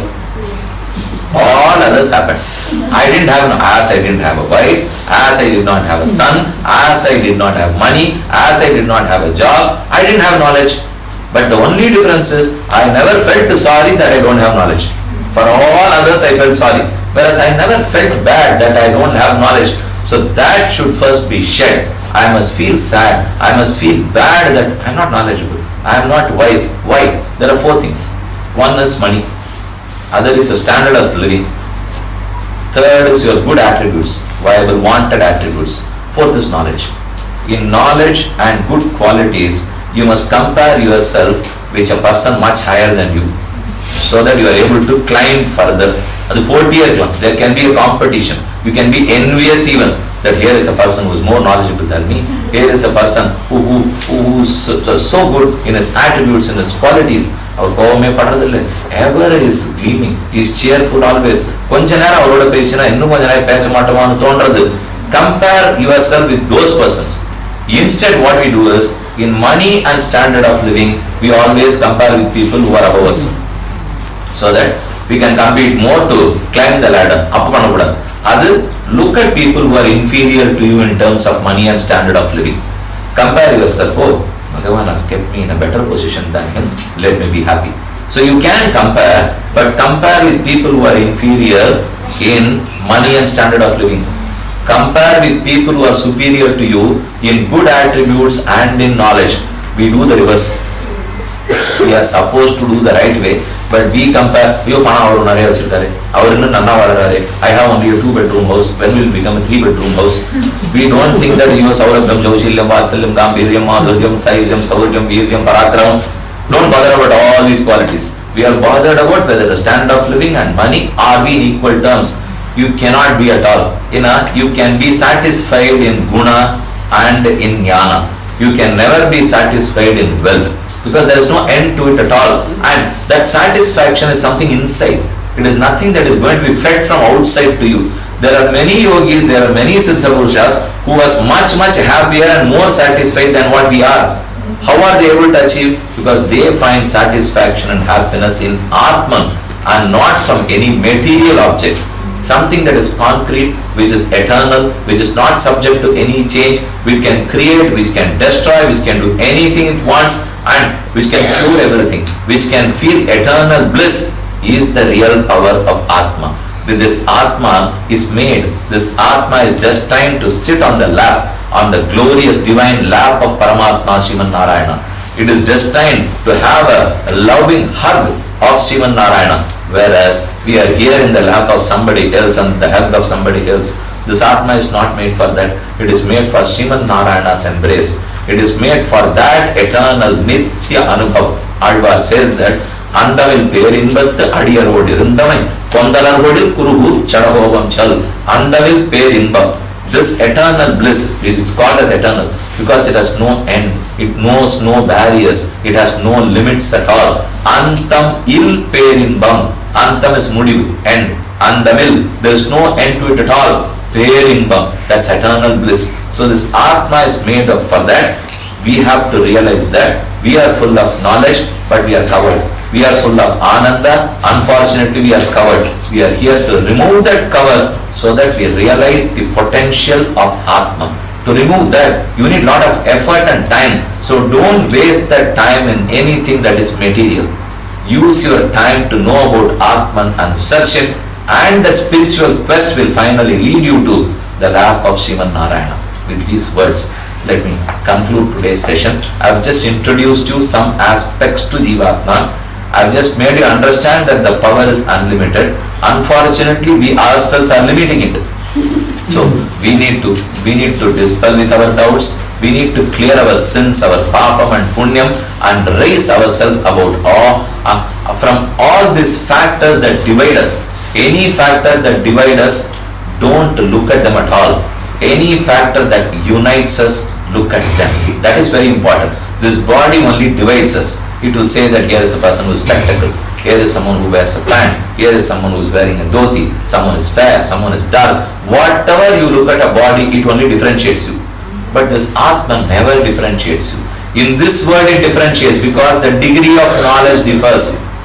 When this Atman reaches the Mukta stage, the degree of knowledge does not differ. And that is when you will realize equanimity between all the Atmans. With these words I conclude. I pray for the well-being of all the people who have attended here, of the people who have organized, and in the Kudumbattavaruடைய க்ஷேம லாபத்துக்கும் ஆழ்வாராச்சாரியரிடத்தில் பிரார்த்திச்சிருந்து நல்ல கோட்பாட்டு உலகங்கள் மூன்னினுள்ளும் தான் நிறைந்த அல்லி கமலக்கண்ணனை அந்தன் குரு சடோவன் சொல்லப்பட்ட வாயுரத்துடைவையும் பத்தும் வல்லார்கள் நல்ல பதத்தால் மனை வாழ்வர் கொண்ட கண்டில் மக்களேன்னு சொல்லி அமையும். These vasanas, which is generated by jiva, what is the impact of these vasanas on the self, Atma, Jivatma? On self, Jivatma. Certainly my next birth and my conduct in the next birth are influenced by the vasanas only. Whenever an Atma exits a body, it carries the karma, vasana and the bhuta sukshma. There are three things that an Atma carries throughout its birth. Any number of births till it gets liberated, it carries the karma, that is papam and punya, and the vasana. Those are the imprints of this papam and punya. Vasana balam is something, it's a formidable enemy. So I'll tell you what is vasana for the sake of others. Vasana is when a child is born, it cannot read or write, but it can cry for milk. Who taught that child to cry? Nobody taught that to read or write, but the child starts to cry. It feels hungry because it has felt to so throughout many births. That is vasana. When an Atma enters a body again, it carries the imprints of the previous birth. Papa vasana, punya vasana are two aspects to it.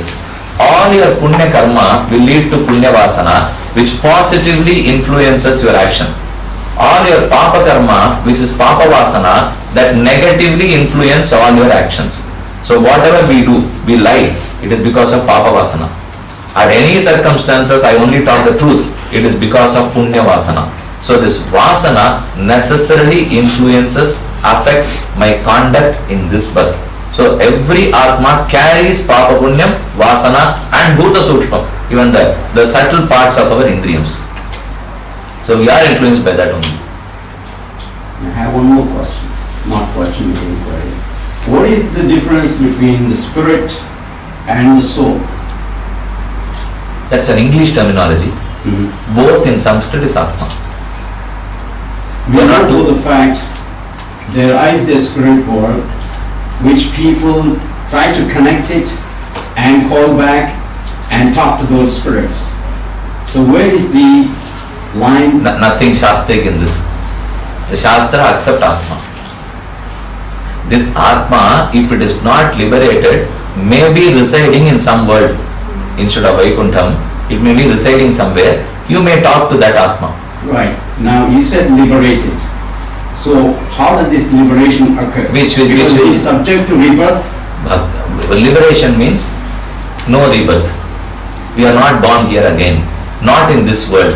We are in the eternal world and not to be born again. That's liberation. Bhakti Marga is the way. Moksha is liberation. Yeah. Mukti, Moksha, Vaikuntha Prapti, Acharyan Tiruvadi Adaidal, all are many terms used for liberation. Right. So is there a transit world between rebirth and this world is the world of rebirth. This is known as Leela Vibhuti. Vaikuntham is known as Nitya Vibhuti. And in that Vibhuti, the Muktatmas and the Nityatmas coexist along with Paramatma. And there, this Mukta and Nitya enjoy the glorious attributes of Paramatma. So this is what happens there. A person who reaches there, Upanishad says, Nacha punaravartate, Nacha punaravartate, Paranjyoti rupasampadya svena rupena abhinishpadyate. The Atma which was covered in this mundane world has removed its cover by Bhakti Marga, Karma Marga, Jnana Marga, has reached Vaikuntham and blossomed to its fullest potential. Svena Rupena Abhinishpadyate. It blossoms. I was covered earlier, so my degree was lesser. Now the knowledge is 100% blossomed. Once that happens, I am not born again. And for that to happen, I have to shed and clean all my papam and punyam. Even if you are left with punyam, you won't reach Vaikuntham. You will only reach Swarga Bhumi. That's again a place to return. It's not a place of no return. The place of no return is Nitya Vibhuti. Swarga Bhumi is also within this mundane world only. So shed papam, punyam, tada vidwan, punya pape vidhuya, niranjanaha paramam samyam upaiti. He gets equated to Paramatma in 8 divine attributes, provided you shed all the papam and punyam and reach the world of no return. How do we shed punyam? Distance yourself from the effect of punyam. You have to keep doing all punya karma. Don't stop that. But don't accept the fruit of that punyam to you. That's all. Dhanam panano, dharmam panano, ana dhanattukku oru punya varume. Don't take that. That is done for Bhagavan's sake. That's all. I have a set of questions, if you don't mind. And if you think they are impertinent, my pardon. Actually, what makes the Atma choose a body? Karma. Papam. Leading to that, I had listened to a lot of your discourses which speak about karma being beginningless. Yes, Anadi. If so, then who gave it that karma? Why did an Atma get into a rat's body and not into a human Only body? when there is a beginning, the question of who gave it arises. There is no beginning at all. So there is nothing that one gave or it all started on a day. Both are not there. As Paramatma is Anadi, as Jivatma is Anadi, we never think that Jivatma was created on a particular day. We don't agree to that. He is Anadi. Similarly, this Atma's karma is also Anadi only. That never got created, but it has got an end. Paramatma has got no end, Jivatma has got no end, but Jivatma's karma, they have an end. But does it not then come in the way of the process of evolving? Because would an Atma in a rat's body actually evolve better or worse compared to an Atma in a human being's body? Because it is bestowed with some power of thinking and actions therefore. So how does it actually move from a rat into a human being? Because it just cannot do anything on its own. Right. It has taken the birth of a rat as a result of a papa. Till that papa is completed by taking the birth of a rat, it will not add to his punyam and papam. Being a human being, born as a human being, I did some papam, I was born as a rat. There are 3 categories to that. Vachikaihi pakshi mrigatam. If I offend somebody with my speech, then I am born as a bird. Pakshi Mrigatam, or as an animal. If I slap somebody, then it is a Kaika Bachara. In which case, I take a very low birth as a human being. If I think wrong, offend somebody through my thought process, then I am born as flora and fauna. Chedi Kodi, and the Mari Paradaran. As a result of my Papa Karma being born as a human being, I am born as a rat now. So none of the actions of that rat life is going to add to my Punyam and Papam. This is only a punishment given to me. I enjoy that, or that's displeasure there. I complete, come back to the human form, and again continue with Papam and Punyam. So I understand that therefore everybody is born a human being first. And then they either retrograde first, again the problem is that first. You can't mention that first because it's anadi. I don't know. You may say that which was the, I don't know. There's nothing called first. Even in science, people don't agree that this universe was born on a particular day. They only say that there was a big blast, again a cool down, again a blast, cool down. They don't say that before this big blast or whatever it is, the Big Bang theory, even before that nothing existed. That is not what science claims. It says that before that the big cold was there. It was a cool down. After the, again now, it will all end. It will cool down. It will again start. This cool down is termed in spirituality as Samharam or as Pralayam. This Big Bang is known as Srishti. This is the difference in nomenclature. I have two more questions, just if you don't mind. If the intent of Brahman was to make everybody evolve, why did Brahman create Maya? What was the What reason? is Maya? Illusion. An illusion. Nothing In my is limited understanding of your No, because there is nothing illusion to me. It's all quite clear. You're all there. Where is Maya here? Maya illusion is which is talked about on a particular theory. Shankaracharya was propounded this Maya theory, but he says that everything around is Maya, which is not accepted. For himself too, even though he propounded this theory of Advaitam and Maya, finally he has sung about the glories and the attributes of Paramatma in Bhaja Govindam and other songs. He says that please do bhajana, and that is what is going to help you in the last moment. If everything was Maya, he could not have termed bhajana to be of help to you. That will also turn to be Maya finally. Anale, Maya is Prakriti Maya. Prakriti is the primordial nature. So we term Prakriti as Maya because Maya is not that which is illusionary. Maya which has Ascharya Shakti. It has got very surprising power. The power of Prakriti is Bhagavat Swarupa Tirodhana Karim Maya. It is able to camouflage the brilliant Bhagavat Swarupa even from your understanding. Because I am in this Prakriti, the product of Prakriti is body. But don't try to search for Prakriti outside. Prakriti transforms as this body. This is known as Prakritam. So I am arrested in this body. This body hinders my knowledge. This body covers my vision about Paramatma. So this body is known as Prakriti and Maya because it has such exuberant power so that it is able to stop the power of Atma even from realizing the Paramatma. That is why this is known as Maya. Maya is Ascharya Shakti, not just illusion. Is it as Ajamila story? Ajamila what went through? Say. Ajamila story is for the glory of Bhagavan Nama. No. Sastra Why he Nama. went to that? In his life, he was a very good person and was practicing. That is his all this karma. stuff. Yes.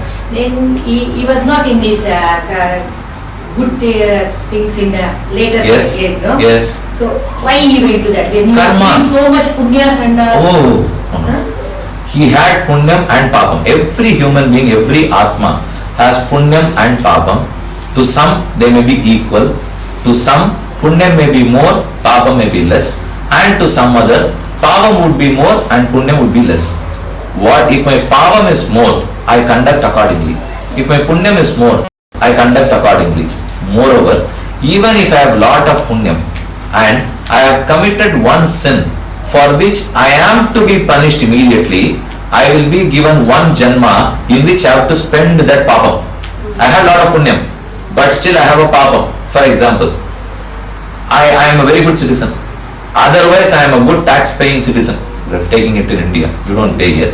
Taking back to India, I am a good citizen. I have done good to this country. I have made my taxes properly, but I commit a small mistake, for which I am given a small punishment of 1 month imprisonment. I get back, I live happily.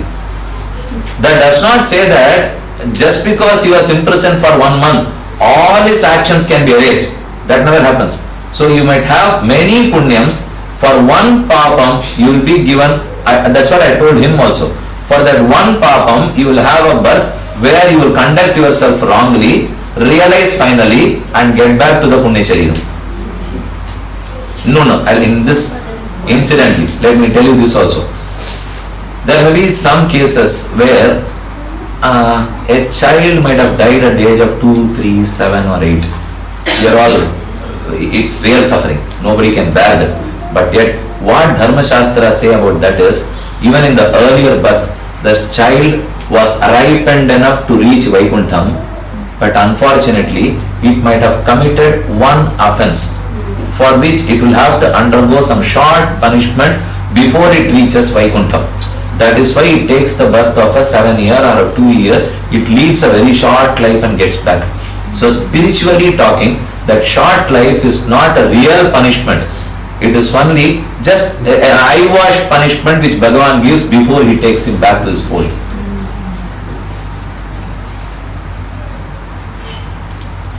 I have one question on rebirth. Yes. Life is short and you want to learn, you want to see as much as possible. So one lifetime is not enough. So if you want to be a good individual and conduct good duties and help humanity, what is wrong in rebirth? You can. That depends on your wish. You can take a rebirth. You can. But Punyatma Varna. Not to commit papa. You can be useful to others. You can learn more. You can take rebirth. But many people don't want to do it because they think, if I am liberated, if I am in Vaikuntham, everything that I can learn from rebirth is known to me there. Because I become equal in knowledge to Paramatma. My knowledge is blossom, which means whatever I didn't know here, I will be knowing now. Why be reborn here and know all these things? See, because to know everything you might need another 100 births even. Instead, if you are liberated and you become a Nitya Atma, immediately you know everything. Excuse me, as a Atma, it cannot itself travel. It needs a body. That body, how do you? Because Atma is so atomic in size. It can even travel, but anything that is too atomic, take for instance your atom even. You have a proton, neutron and an electron. Even today, science has not confirmed that when there is these 3 particles rotate, these 3 particles travel, at any given point in time, no science, no physics can prove that here electron will be in relation to proton, in relationship to with the neutron. So those 3, the journey and the path cannot be specified. Even science says so. It says it's random. We don't know why. And there's a theory even. There's a lot of studies that has gone through that. Because anything that is atomic, you can't specify the right path or the destination. Atma can be traveling. I qualified that statement. Because if it has to reach a destination, a focused destination, it needs a body. You can keep wandering. You don't need a body. But if you have to travel towards a specified destination, you need a body. Adanalada, when we are liberated and we travel to Paramavadam, through Archiradi Margam, you are blessed with a Sukshma Sharira, a subtle body. This is a gross body. When we go in Archiradi Margam, we are blessed with a Sukshma Sharira because you have to reach a specified destination Vaikuntham. So to that you need a body. Swargathukku ponalum vera body undu, Naragathukku ponalum vera body undu. ஏன்னா அடிக்கிறது உடம்பு நரகத்துல போனா அவன் காய்ச்சலாம் உதைக்கிறான் கிள்றான்னு சொன்னா அது படுறதுக்கு ஆத்மா படாது, ஆத்மா அடிக்க முடியாது. அதனால நல்ல சரீரம் நல்ல திருடகாத்திரமா உன்னை கொடுத்து உதைப்போம்.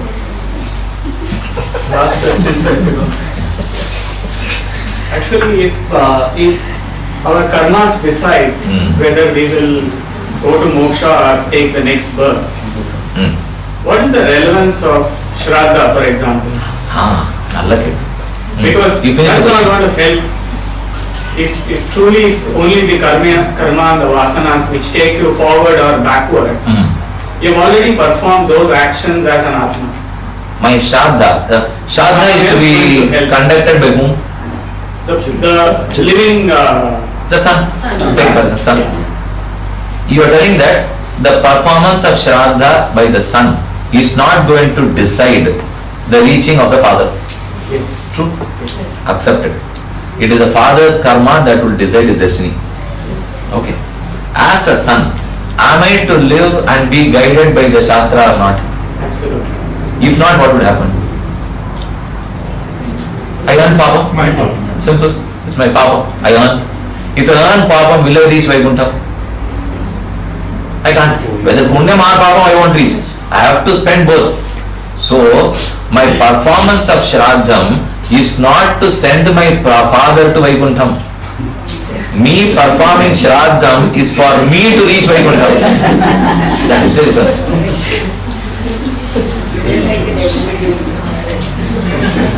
Thank you.